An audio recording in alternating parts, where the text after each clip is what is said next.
बिस्मिल्लाहिर्रहमानिर्रहीम। अस्सलाम वालेकुम। कैसे हैं आप सब लोग? उम्मीद है आप सब लोग ठीक होंगे, खैरियत से होंगे। अल्लाह पाक सबको अच्छी सेहत ज़िंदगी अता करे, आमीन। आज मैं जो आपके साथ रेसिपी शेयर करने जा रही हूँ वो है फिंगर फ़िश की, जो बहुत ही आसान है। आप ज़रूर ट्राई कीजिएगा और मेरे कमेंट्स बॉक्स में कमेंट्स करके बताइएगा कि आपको कैसी लगी। ये तकरीबन 1 किलो के करीब मेरे पास फिंगर है फ़िश के। ये मैंने इस तरह कटवा दिए 1 किलो मछली के। तो इसमें मैं 4 चम्मच के करीब तकरीबन सुरका इसमें डालूँगी और 1 चम्मच अदरक और 1 चम्मच लहसुन का है। ये एक मिक्स है मेरे पास पिसा हुआ, ये मैं इसमें ऐड कर दूँगी। काली मिर्च है 1 टीस्पून, हल्दी आधी टीस्पून, लाल मिर्च 1 टीस्पून, चाट मसाला 1.5 टीस्पून और नमक है 1 टीस्पून और ये धनिया पाउडर है 1 टीस्पून। सब एक छोटी चम्मच के करीब है तकरीबन, इसमें ऐड कर देंगे।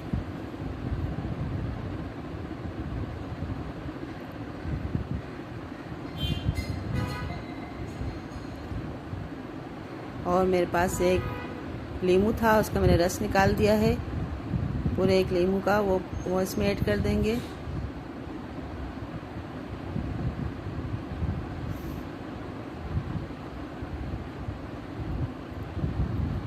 अब इन सब को अच्छी तरह से मिक्स करना है।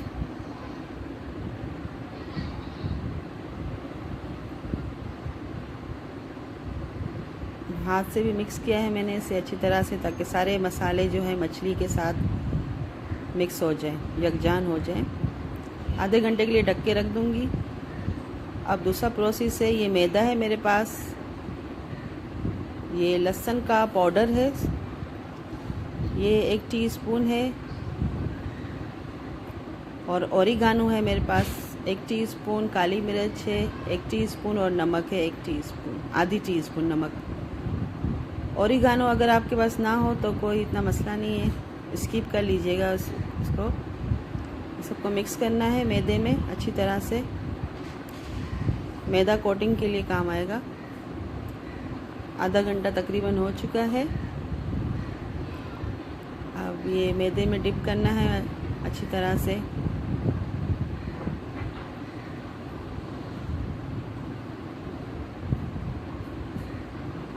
अब अंडे में इसे डिप करेंगे ताकि मैदा अच्छी तरह से लग जाए, अंडे और मैदा।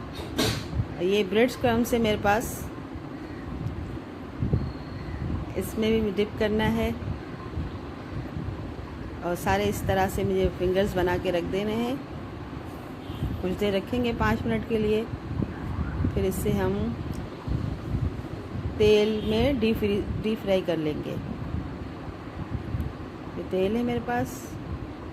अब सारे फिंगर्स फिश को सारे इनमें ऐड कर देना है।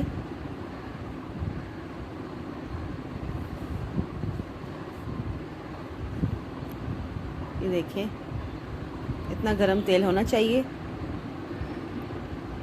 और लो फ्लेम में, इतना लो भी ना हो, नॉर्मल में, ताकि मछलियाँ भी अंदर से गल जाएं अच्छी तरह से।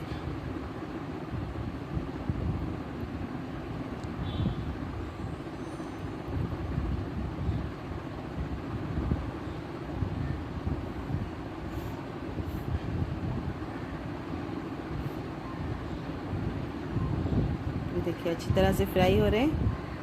अब जैसे ही कलर चेंज होगा ऐसे पलट लेंगे।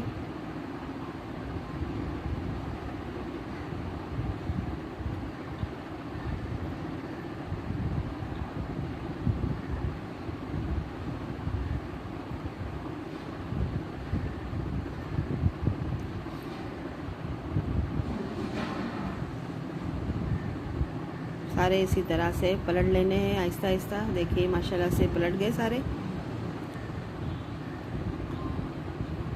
जैसे ही ऊपर नीचे एक कलर हो जाएगा तो इसे हम आहिस्ता आहिस्ता निकाल देंगे और डिश आउट करेंगे।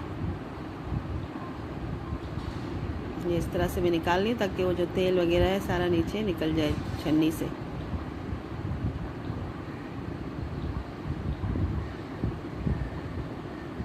देखिए माशाल्लाह से कितना अच्छा कलर आया है। अब ये टिश्यू पेपर रखा है मैंने प्लेट के ऊपर, तो इसके ऊपर मैं इसे रख दूँगी इस तरह से, जो बाकी का भी ऑयल है वो टिश्यू में चला जाए। अल्हम्दुलिल्लाह माशाल्लाह से देखें इसे अच्छी से लग रहे हैं ये। आप ज़रूर ट्राई कीजिएगा अपने घर में। और रायता, केचप, मायोनीज़ जिस तरह चाहें इसे आप सर्व करें, खाएं मज़े से, रोटी के साथ खाएं। और दुआओं में बहुत याद रखिएगा मुझे, और मेरे चैनल को ज़रूर सब्सक्राइब करें। आप भी करें, अपने फैमिली मेम्बर्स से भी कहें, और मुझे कमेंट्स करें, बताएं कि मैं कैसे बना रही हूँ रेसिपीज़। और मैं टेस्ट करके बता रही हूँ आपको। देखें माशाल्लाह अंदर तक से बिल्कुल गल गई है मछलियाँ, बिल्कुल मज़ेदार सी बनी है माशाल्लाह से, खाने में बड़ी मज़ेदार लग रही है। तो दुआओं में बहुत याद रखिएगा, मेरे चैनल को ज़रूर सब्सक्राइब करें। मिलते हैं इंशाल्लाह ताला नेक्स्ट रेसिपी में, जब तक के लिए अल्लाह हाफिज़।